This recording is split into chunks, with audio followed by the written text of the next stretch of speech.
Well, first off, cheers. Cheers. We're still here. Cheers. Episode 2. Hard to kill. Hard to kill. Yeah. Still in the cut. Did some big shit today. Still giving it to him. Yeah. Got back in the range. I don't know about you, but it's been a long time since I've been to the range. Rough. Yeah. Little out of shape. Don't quite carry the ammo like I used to. But it was good. We shot 45, we shot 40, we shot 308 rounds, shot 12 gauge, the pistol grip pump shotgun. Yeah, we blew through them. We ripped through quite a few rounds. It was a good day. It was a good day. I haven't been to a range. I don't go a lot, I should say. I own a lot of guns, but I don't go a lot. Dude, no one likes really going to the range. Dude, you don't like someone to tell you how to shoot, where to shoot. You know what I'm saying? Like, luckily for us, we get to go to Mr. Jones's famous secret shooting range, I guess. You gotta give it something better than that. I don't know. I'm trying to think of what you would call it. Right, secret shooting range. Yeah. But he was nice enough to let us come there, pop off a few rounds. We recorded some footage, and now we're going to have our intro video made out of that. We're going to try, dude. I hope. Well, yeah, we're going to try. So our boy Pat came with his, Pat, what is it, a Nikon, what? Nikon Z50. Nikon Z50. Ain't no shit either. You know? Putting the game up a little bit, bro. Yeah. Getting off the iPhone, stepping it up. Yeah, episode 2, we're moving on. You know, episode 2. Figure we lay it on.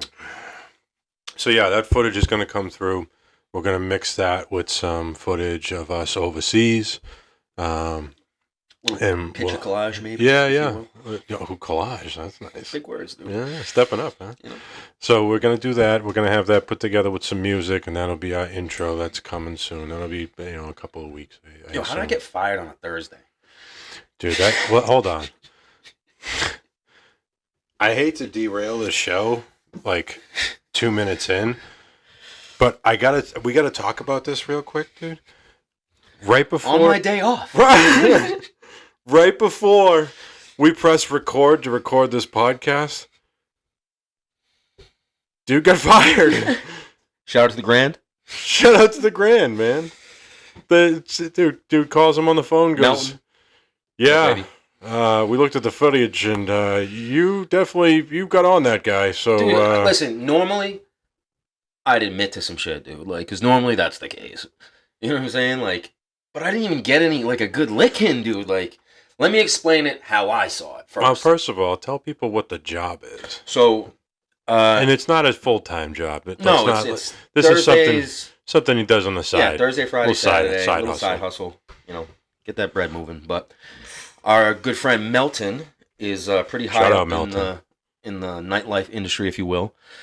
And I don't really want to drop company names and shit, but no, you don't have to. He's been doing his thing in the nightlife industry, and he always takes care of me, and he hooked me up with a pretty good gig.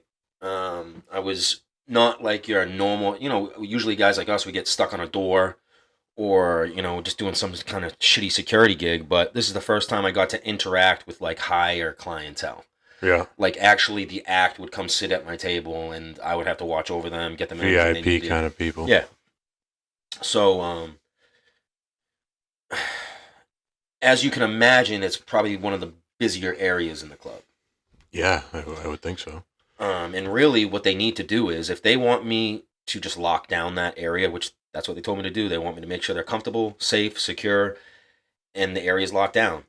You need to let me stay with them, and then you need to give me 2 guys on either side, so I can, you know, at least control the crowd to some certain degree. I can't be the guy that's with the client and then also controlling the crowd at the same time, dude. You know how hard security is, dude.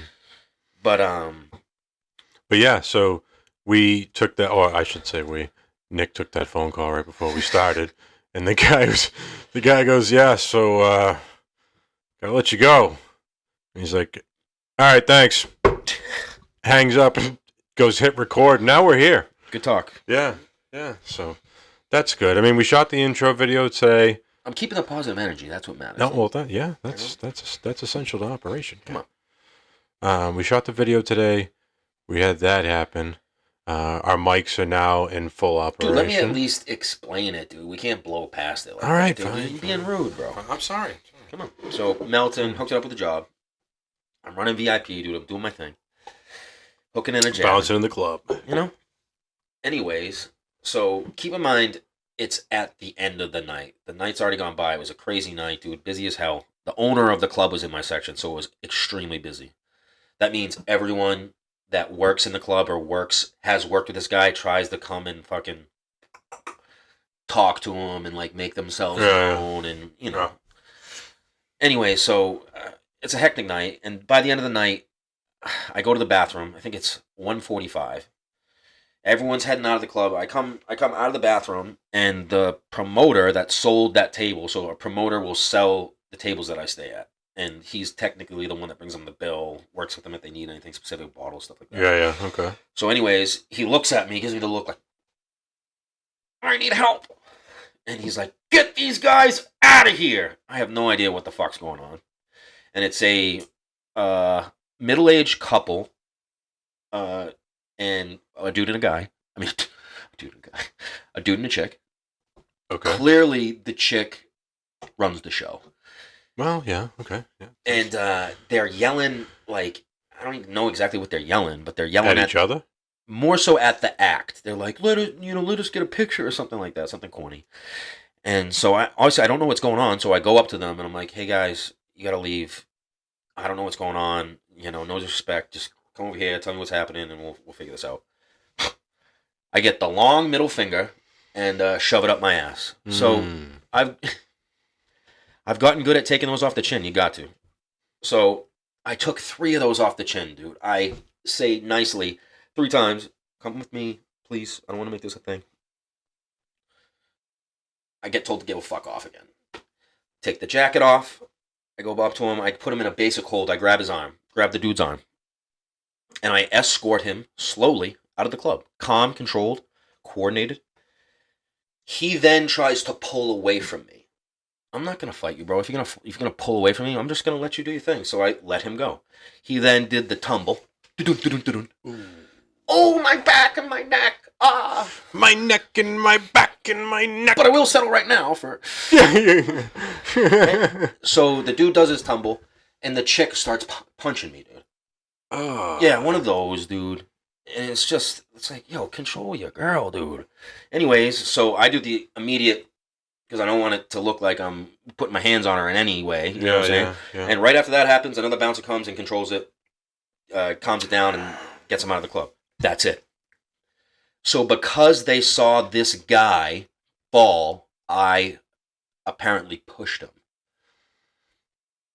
One of those, dude. Gotcha. Yeah, well, you know, whatever. it happens. R.I.P. It happens. It's last thing. What are you gonna do? I'm not gonna be that salty motherfucker, but yeah. It was a side hustle. To the grand. It was good. Amen. Anyways, let's talk about the range. So, shooting at the range, we did a couple maneuver under fire drills, basic pistol shooting, some long range stuff. We fired the 308. I got a Sig Sauer 308. Looks like an AR, but it's desert and it fires a bigger round. Very nice. Yeah. So I had I own the desert one, and Nick had the black one. Couple of M&P 40s. My favorite pistol, which I'm sure you like today, the Ruger 1911 Chrome. So there's something about sidearms. Sidearms are not easy to shoot. And I'm not a sidearm guy. I'm really not. You want to have it. Yeah, I guess. You can conceal it, dude. It's smaller, dude. It's you know what I'm talking about. Yeah, no, that's my Regardless, daily carry. they're not easy to shoot. Put it like it is. They're not, dude. I've been a terrible shot with a pistol all through the Marine Corps, dude. Yeah, but it's not like you have the stability of laying down if you're firing a pistol in the prone. That's what I'm saying. You know You're what I mean? moving, yeah. Yeah. Firing the 308 in the prone is way easier than using a pistol standing up. Definitely. It's a more stable position to shoot. Whether we were firing off the dirt banks today or off the bed of the truck, if you have something to anchor on, Definitely. You get that shake out of the way. Yeah, something to balance. Definitely. So we shot some guns. Yeah, shot some guns. Something I know me personally, I only do it like once or twice a year. I didn't have that huge draw to guns when I was in, and I have a collection, but nothing. Tell me this though, you didn't feel weird when you first got out not having a weapon on you at all times? No, I still because that bothered me. I still feel that. Still feel weird like that. I still go like I carry everywhere, and if it's not on me, it's in the truck. Yeah, and, got to. I've got a license, and that's the point. It makes me feel like I would feel naked if I didn't have Complete. access, Makes you feel complete. Yeah. Like you're ready to. We need to feel at any time that we can be able to stop a threat. And you know what? In today's times, yeah, threats are. Come on. Dude. You know what? And it could happen to anybody, and that's. You want to be judged by 6 or carried by 12, bro. Fact. Yeah, that's a big thing, dude. So I have a couple of topics that I want to talk He about. brought some topics, dude. Yeah. This dude's planning. Look at this. Finally. Look what I've created Finally. over here. Yeah. This dude's like, write your shit down. And I'm like, no, I got it all up here. Well, all up here.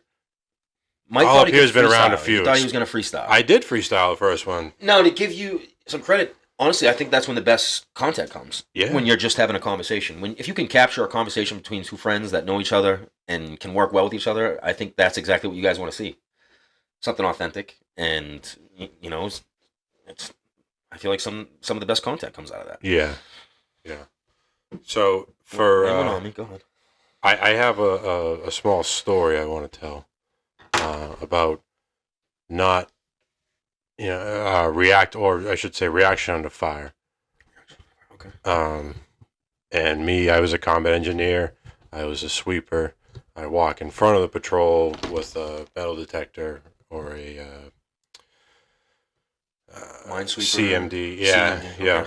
okay. Yeah, I'd swing that back and forth and try and find homemade hidden bombs in the ground. So that's what I did. And I can remember being over there, and I can remember the vulnerability of being in the open in between villages and sweeping. Well, that sucks. I know exactly what you're talking You're about. in the wide open. Yeah. And, it looks just like a regular cornfield. Yeah. But who knows what's in it, so you have to sweep it. And then the rounds crack off. Nowhere to hide. Nowhere to go. And everyone's waiting on you to clear the path for them to get to the wall, to get behind it. Terrifying. And at that point, I just remember taking the detector, turning it sideways, and running and telling these guys, step where I step. That's what I was just going to ask you. Something that we went heavily on was everyone followed the footsteps of the way we came in and the way we went out. Yeah. You don't step outside That's them. what I mean. But I'm yelling at these guys, follow my step as we're under fire to get to the next building. That's talk about vulnerability, or talk about an experience that opens your mind to a whole different level, to deal with. It's either I'm going to step on something or I'm going to take one of these bullets. What is it? And you're accepting that in your mind, right? Right. Let's not just breeze over that. That's a significant thing right there. He's basically accepting death. He's accepting the fact that he could step on an IED and it's going to take him out first.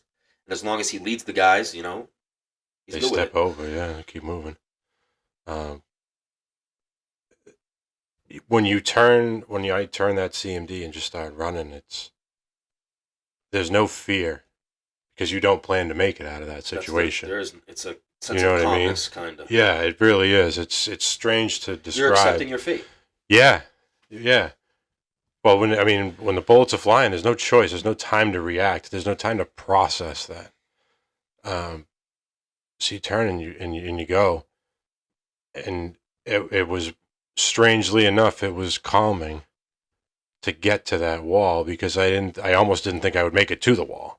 You're saying you ran to an Afghani hut wall? Yeah, yeah. Okay. In between villages, there's probably a poppy field, but it was winter time. Gotcha.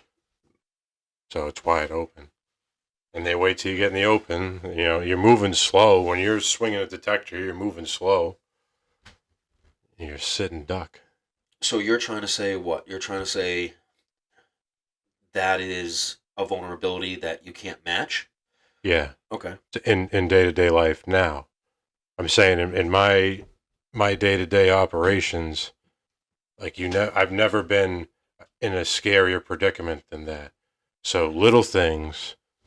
How do you see that affect you now? Stuff doesn't bother me as much as it bothers other people. I look at life in a different angle. You know, I look at how quickly it can be taken away. Absolutely. And I look at how some people take it for granted so much. Like people ready to fight each other over your fucking coffee order being wrong. You know, it's when you've seen real shit, you've seen real war. It's like that's so minute of a subject. I think when what you just said right there, and I mean, I guess it's one of my topics, so it kind of goes right into it.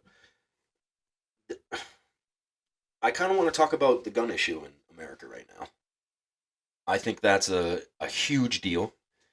I think the way the media portrays it is just so skewed, and it's either they're not educated on the fact or they have just this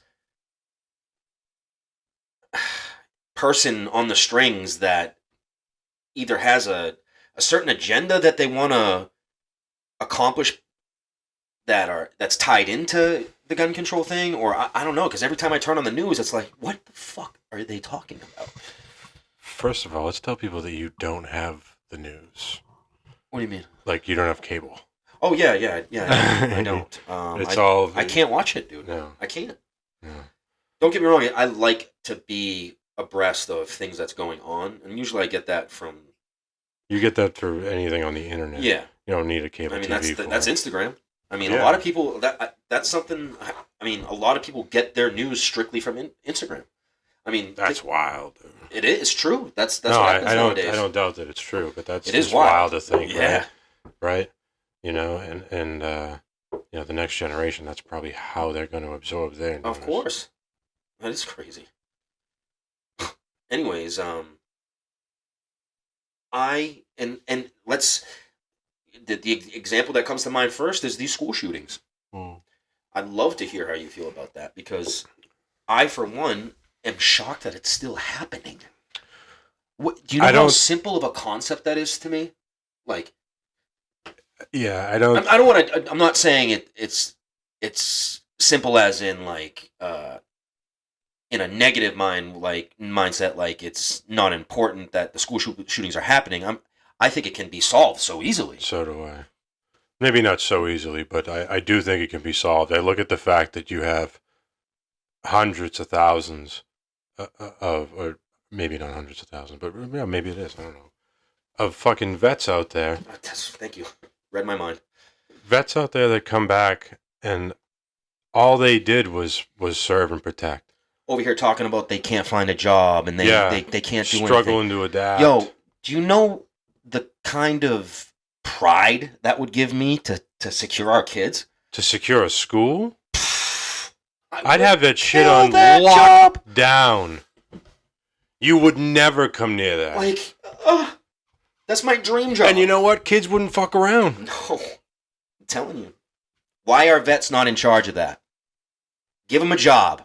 Or not at least incorporated in it. Somehow. the We're life. trained. We've been in the situations. Something like that. It seems so simple, and it almost to me it's kind of weird that they haven't done that. Like I don't get how there's not an organization set up that, I mean, even if these guys aren't armed, like, I don't need a gun. I would protect the fuck out of that I school. kind of want a gun. No, I would. Yeah, I mean, obviously, if I had the choice, I would take the gun. Yeah, but, take the gun. But even if I didn't, No, I would protect that place like it was my own life. Yeah, you know. I mean, I know we could do it. Yeah, and I know we're not the only vets out there that have that kind of feeling. Yep.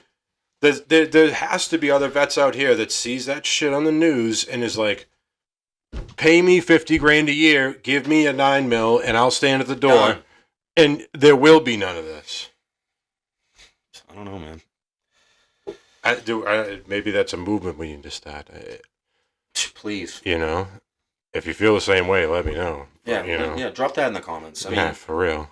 Don't go crazy on it. It's something that we really feel strongly about. But yeah, it's not something I want to be divisive in. But yeah, like I just feel like that's something that needs to happen. I mean, I don't want to see the first thing when I think of school shootings is Columbine, because that's our era. Yeah, and even that, man, like it shouldn't be happening. No, that's our future, and we need to be protecting it. Yeah, simple as that. Yeah. You send, I don't want to go too deep into it, but that's exactly something needs to be done. Yeah, that's just how I feel. So another thing I wanted to bring up for tonight is something that I've processed in my own head. Processing traumatic events 10 years later. Here we are 10 years out, processing moving under fire and treating casualties and. What do you mean by that? I mean, like, those memories to me, like, my mind, as I'm going through those situations, my mind blocks out the emotion of it and just lets you react to the natural reaction. This dude shot. I'm not heartbroken that he shot. I'm revved up to try and save him. Gotcha. So your body doesn't, or your mind doesn't process the trauma right there. I feel like that's almost burned into us, though. Well, that's what I'm saying. So us sitting down here and us talking, like me talking about how fucking vulnerable I felt running across that field is huge. That's not something I've really brought up. So that, me getting that out there, I mean, it's been 10 years since I've talked about anything like that. Oh, it's got to be talked about, man. You can't sit on that. I'm saying it feels good to get that out. Got you. And I think in our first episode we broached on that a little bit. That's one of the main reasons we're doing this podcast. Yeah, dude. How many guys did you have reach out? I had so that was my first topic. I wanted to kind of recap our first episode, and I didn't expect not only the love that we got, but just I'm elated at it. Yeah, I was too. To be very honest, I was too. I never people thought. Were responding.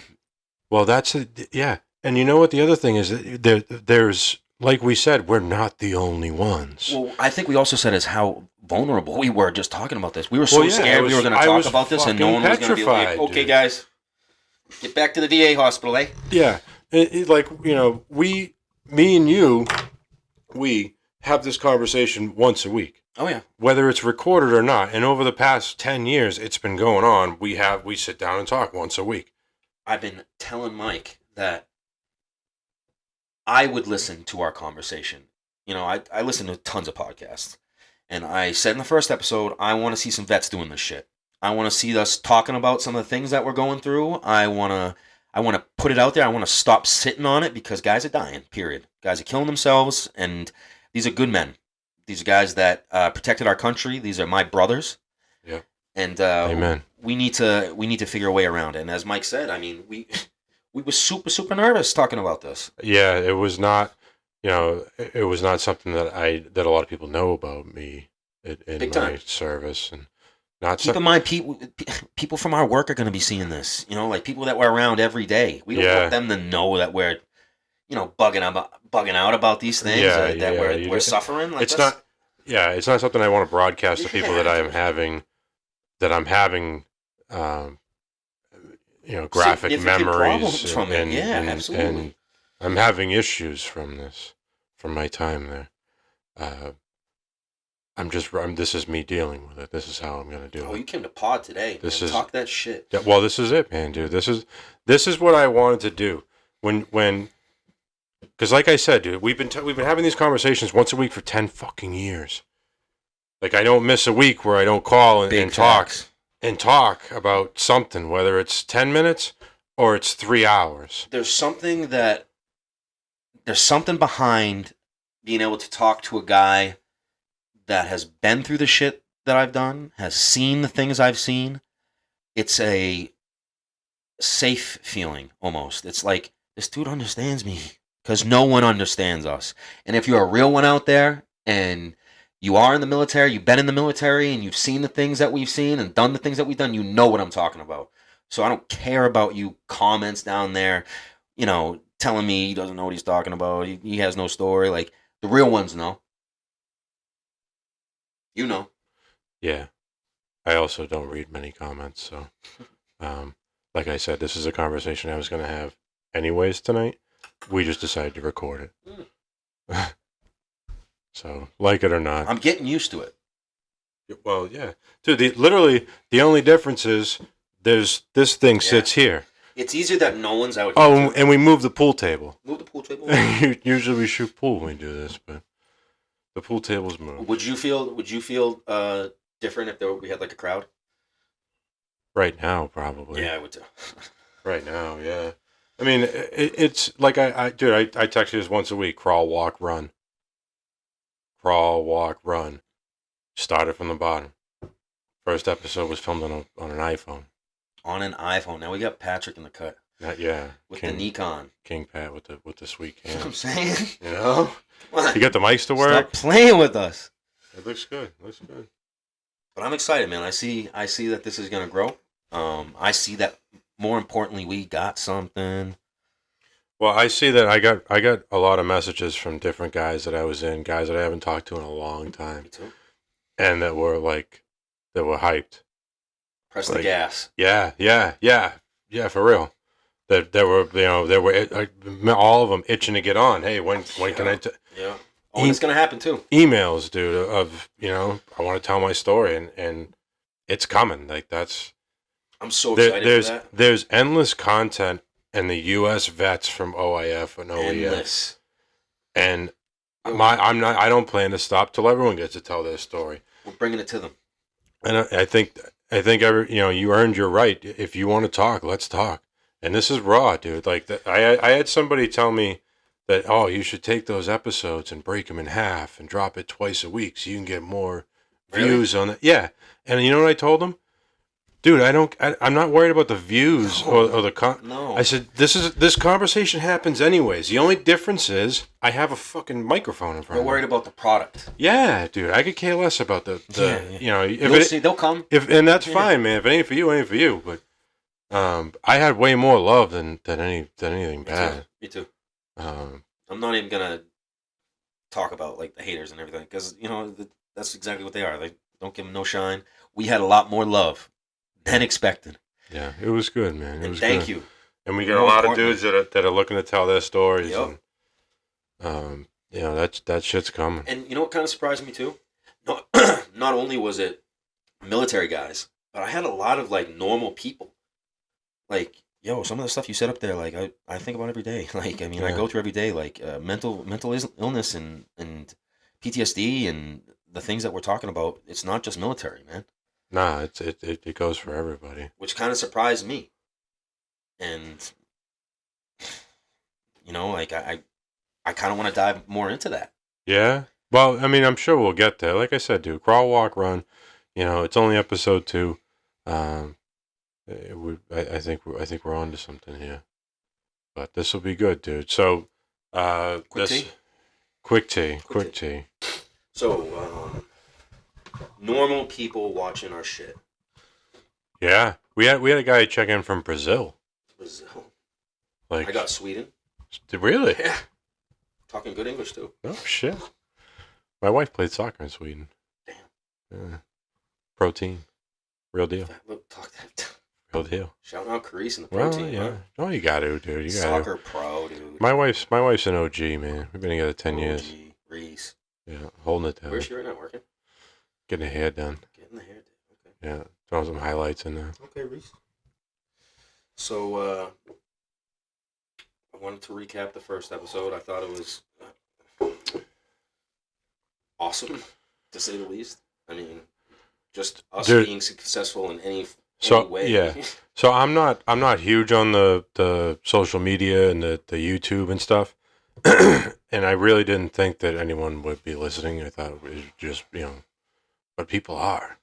Ones and twos, I thought it was going to be. I didn't think. So did I. Close to 700. Although I've been calling you crazy about this idea for fucking forever. Let's put that in the record real quick. Yeah, write that down.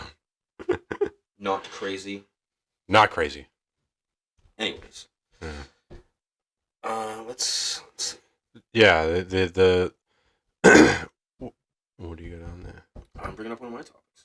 Oh, we're going off yours. So, what we see this podcast turning into. What, Mike, other than being in the basement, would you like out of this here Hard to Kill thing we got going?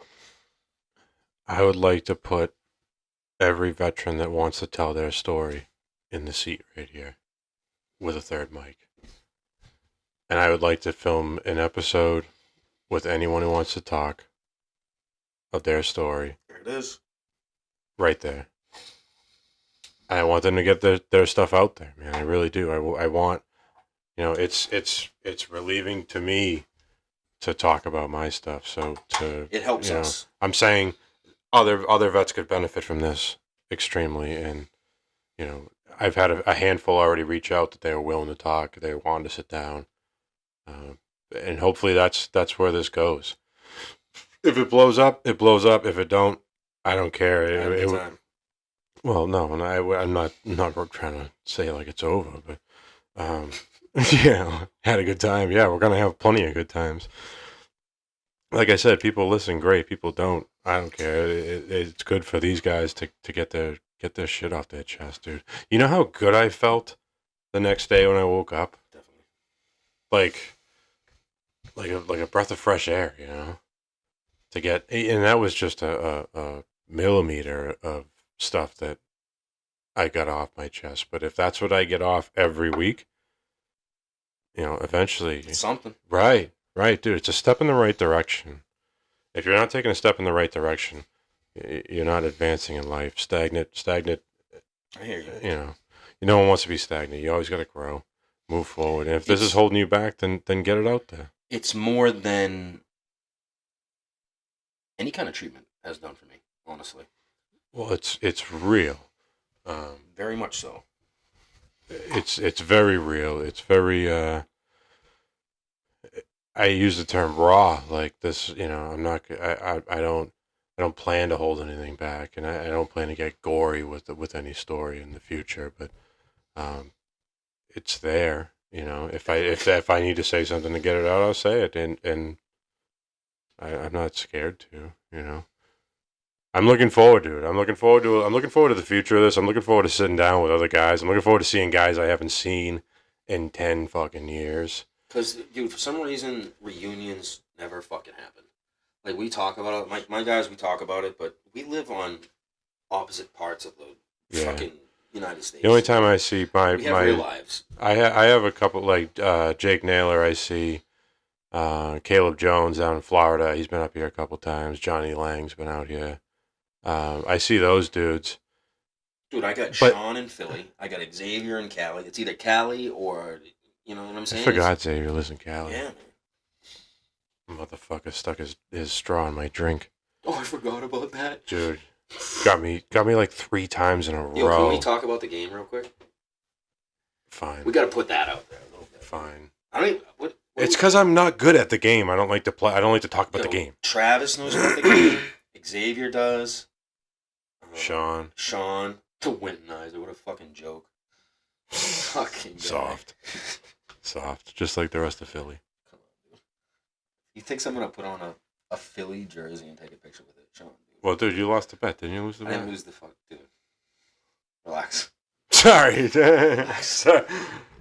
Dude, Sean still has a gorgeous, it better be Xavier, Tom Brady jersey in his closet in Philadelphia, dude. Like, they got her, dude.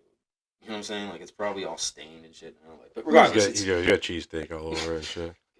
But anyways, it's in his closet, and he's, when it comes to stubborn people, John's up here.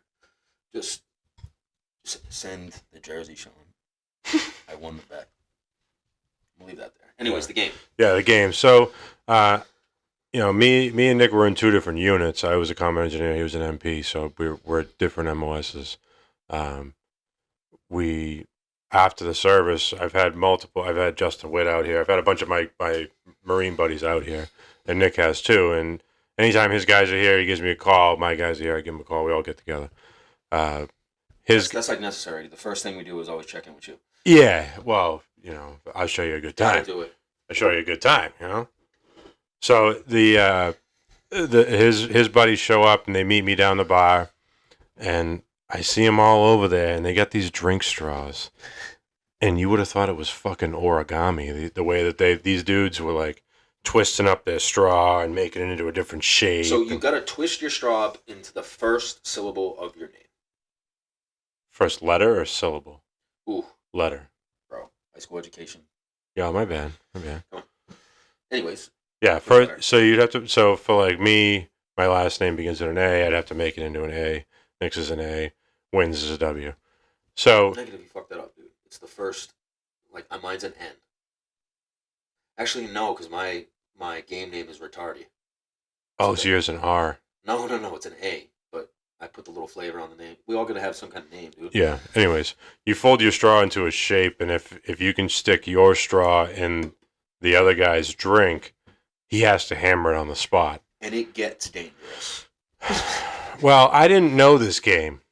So all these dudes are hanging out at the bar, and I happen to be having a mixed cocktail, and someone smashes their straw all folded up in my drink and goes, Xavier got him! Xavier deadass got him 4 times in a row. And not only does it get irritating because you gotta drink your drink, but you gotta go up and buy another drink. It gets fucking expensive, dude. It does. And you're getting fucking cocked. Well, stupid me. I never picked up on play defense. Hey, instead of instead of holding you a cup like this, maybe you gotta hold, dude. At the next day when you're eating breakfast with your OJ, you're like this. Oh yeah. Fuck out of here. Oh yeah. Fuck right off, dude. That's it. We gotta stop talking about this game, dude. Let's chill out and monetize it a little down the road. Not bad. You know what I'm saying? So, anyways, in the end, if they get their straw in your drink, you have to hammer it on the spot. Bap. And Xavier got me about 4 times in a row. Smoked them. Within about 25 minutes. And let's talk about Xavier real quick, because we have the same birthday. So it somewhat makes him, we're twins. You and Xavier? Yeah, he always says that. Well, November, we both... Yeah. Ooh, I just noticed this, dude, and you're gonna... So I just looked at the date today. Does the 23rd of June resound in you at all? Is that when we went to boot camp? That's when we joined the Marine Corps. Yeah. No shit. That's today, man. Oh, no shit. So what's it, 11 years? 10 years? 10... 08 to what year is it now? It's not 10 years. It's 2022, dude. So it's 14? Fuck. Yeah. I missed the 10. I hope the math on 14's right. It's been 14. It's been holy shit, dude. You think so? 420. Is that right, Pat? Can we confirm that, Pat? June 23rd, 2008 to now. 14 years. No way. Oh, yeah, I guess, because I got out 10 years ago. 4 before. Oh, yeah, okay, yeah. No, you're probably right, works. Yeah. Fucking A. 14 years. No shit. Wild, dude. Today, dude. Damn. The podcast, that's weird, dude. Yeah, and talking about it, wow. Now, that means something to us here vets. Well, yeah, dates, we're very date-oriented people. Dates mean something to us. And when you're the 23rd, I'm like, oh, fuck, is it someone's birthday? No, now it makes sense.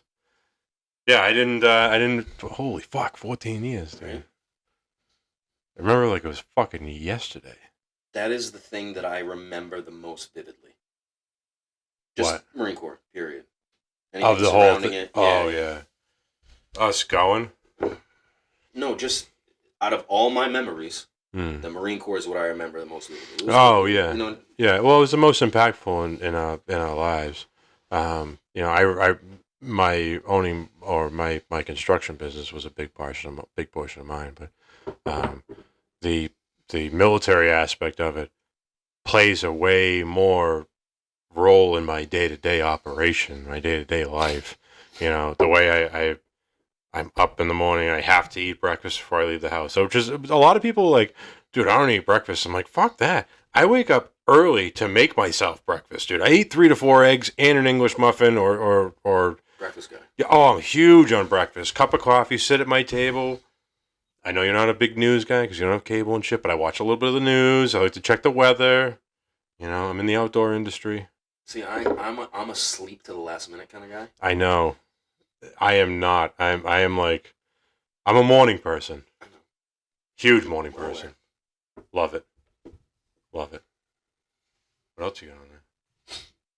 Let me dust her off. Hold on. Let's see.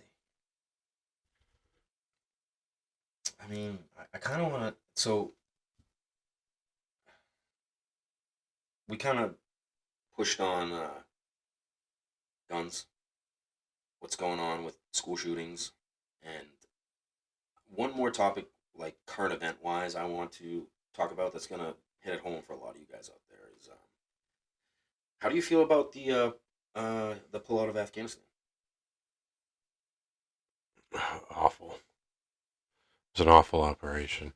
I mean, I don't disagree with the fact that we were done there. Like we weren't accomplished. We've been done. We've been done for a while. But to think that you can take 20 years of work and throw it away in 14 days to pull people out. That's how we see it. It made me feel, I mean, this could be a whole nother episode, dude, Yeah. to be honest. Like I went through a series of depression symptoms after we pulled out because I looked at, like, and I said this in episode 1, I wear this bracelet every day. And this bracelet has 23 names on it of either Marines killed in action or Marines that took their own life because of how they were affected from that fucking war. And the fact that those dudes went over there and did that, or they took their own life when they got home because of the side effects of being over there, makes me look at it like, for fucking what? Are you serious? Like let's reiterate that real quick. We know people that have died there. But yeah, I mean, yeah, of course we do. But like, how do you think Will Stacy's parents feel? You know, that and Will Stacy was a sergeant for 2-4 that I was over there with and was killed. And how do you think his parents feel when they pull out and they leave all the fucking equipment there? So what's gonna happen with that equipment now? Who the fuck knows, man? And this is That's like billions of dollars. you gotta remember, like this is all based off of only what they're telling us, Yeah, like no. the information that we're So getting. true. So Like, true. The information that was coming back when I was on the ground was completely fucking different than what was actually going on. Definitely. You know, so it Caught made that too. Oh yeah, dude, I'm not an idiot. Yeah. You know, you bury a handful out of your company and they make it seem like it's peacetime there. Like, you know, how do you think those kids' parents feel? I think about that all the time, man. I really do. That's a big thing for me. For what? And I don't have kids. I hope to someday, but I can only imagine what it's like to have to do that. To know that you sent your son over there, and then at the end, they looked at it and said, "Yeah, we're all done." Yeah, we're all set. Yeah, I don't. Your life meant nothing. Yeah, that's how it feels. Yeah. That's exactly how it feels. It feels like, you know, it feels like in the early 2000s they got us so hyped up that somebody came after our territory. They knocked down our towers. America, get together, and let's fight. And we were the kids of that era that was like, let's go fight it. You don't fuck with our country. I like where I live. I want to protect this. So we signed up to go. And in reality, we weren't accomplishing anything, man. And not that That's a low blow. That hurts to hear, man. Well, no, I'm not saying. You're not wrong. No, we didn't. The U.S. got nothing out of it. What did we get? I couldn't tell you. It kills me to look at it that way, man. But what did we really get in the end? PTSD. We got a couple ribbons, and yeah, that's how I feel about the pullout, man. How do you feel? I mean, you just same. Yeah. Yeah, it hurts, dude. But you know what, dude? I don't like. That's not something someone asks you. You know, it was the pullout was, and the fact that the 13 dudes were killed right before the end. The pullout only lasted on the news for fucking 4 days, 5 days. I expected that. Like, again, how do you think those kids' parents feel? Kids, man. I call them kids. They're fucking 18, 19, 20 years old. I've seen 21-year-old idiots around here, and it's like you can barely trust your kid to go to the bar at that age. These kids are going to war, and they're coming home in a box, man. Yeah, it's like how I don't mean to get gory, but I get sensitive subject. I don't know what can be done about it now. But I mean, we went over there. We stood for something, and in my mind, we accomplished something. Yeah. But to just jump out of the country and let the Taliban take back over, and like they didn't know that was going to happen, Nick. Yeah, keep in mind, Taliban. You're getting real brazy when the boys left. You know what I'm saying? Like you weren't doing that when I was there. I didn't see you in control of shit. No. It's crazy to me that America pretends like they didn't. That really bothers me, man. It drives me nuts. And this is the most I've ever talked about the pullout. The night it happened, I talked to a buddy of mine, Jake Robinson. He lives in Millville, fellow combat engineer. I talked to him about it, and we were both devastated. You know, I sobbed to talk to him about it as a grown man, sobbing like. That's like a direct shot at us. It felt like I felt like someone pulled the wool over my eyes. Like they got us all revved up to go over there. And what the fuck were we going for? Me and you. Yeah, us. Getting each other back. That's what it was. It's the only thing you can hang on to over there, man. Yeah. That's all you have. I grew up. My mother died when I was 16. I enlisted in the Marine Corps, and I found a new family. Like I don't mean to say that like I left my family behind here, but I found brothers. You know, I found a different kind of bond that I didn't have back here. And another thing too, and I gotta keep doing this, dude. I'm sorry, but a lot of comments were because we keep talking about 9/11, how that affected us. Yeah. Almost like motivated us to join. 9/11 never happened. That's a conspiracy. The government did it. Was that really a thing? A few people did. No way. I swear to God. No way. Regardless, I gotta stop saying regardless. God. It's one thing that I'm noticing is the little things that I say over and over again. Regardless, it's heavy on that list, dude. Do I have any? You'll see. Watch it over, dude. You'll see little things that you say over and over. It'll bug you. I just hope I don't look fat in the camera. Anyways. Yeah. Even if it was, the Taliban's real. Things do go bump in the night. You aren't going over there to stop them. Someone had to. Yeah. Period. Yeah, I didn't. Yeah, I mean, 9/11 was definitely why I felt motivated to join. I felt like you took a shot at me. You know. You push me, I punch you. Oh yeah, absolutely, you know? Dude. That's what I came to do when I was getting in. But that's you know, as far as to wrap up that subject, with the goal of the podcast, like I spoke with a lady on Tuesday who's going to be designing our logo. Ooh. We got the H2K logo, Hard to Kill, and we're going to have it printed on stickers. We're going to have these little stickers, and that's first little merch drop. First thing, that's, you know what, that any money spent on stickers is going to pay for if we want to bring Winton in, that pays for his flight. It's only going to be getting our content better. It's going right back into the pod. So. Yeah, it brings, that helps pay to bring other guys here and to tell their story. So pay attention to the Instagram.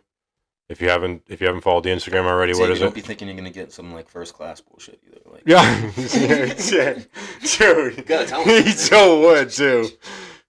He'd be sipping champagne. Motherfucker. I'm about to tell these motherfuckers what's going on. Running the little company card up. Yeah. So we'll pay attention to the Instagram. We're gonna post most of our stuff on there, staying up with updates when new episodes are dropping. Also, tell us where we're lacking. Right now, we get a YouTube, we have an Instagram, and we have our personal pages. Instagrams. Yeah. But let us know what you want to see more of. What platform you'd rather use. Right. You know what I mean? Like, we're open to suggestions, yeah. man. I mean, drop it in the comments. Tell us what's going on. I can't read everyone, but we read some. Before we close, we had somebody in the comments ask us, did you have any paranormal experiences when I was over there? And I remember I was I was talking to him on the phone, and I go, hey, did you read that comment? And he goes, yeah, I saw that. And I go, dude, I was way more worried about the people that were alive than the people that were dead over there. Still, the ghost can't get you. I want to see an alien, dude. Oh, Jesus. You know what I mean? If anywhere, dude, would be over there. Wow. Yeah, you see some At weird night, dude, shit. You see some weird shit over there, dude. Anyway, subscribe, drop us a comment, throw a like on there. Please do. Hit the Instagram.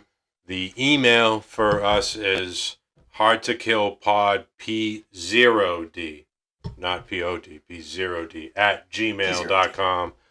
Shoot us an email, whatever. Let's talk. Hard to kill. Till then, see you next week. Peace.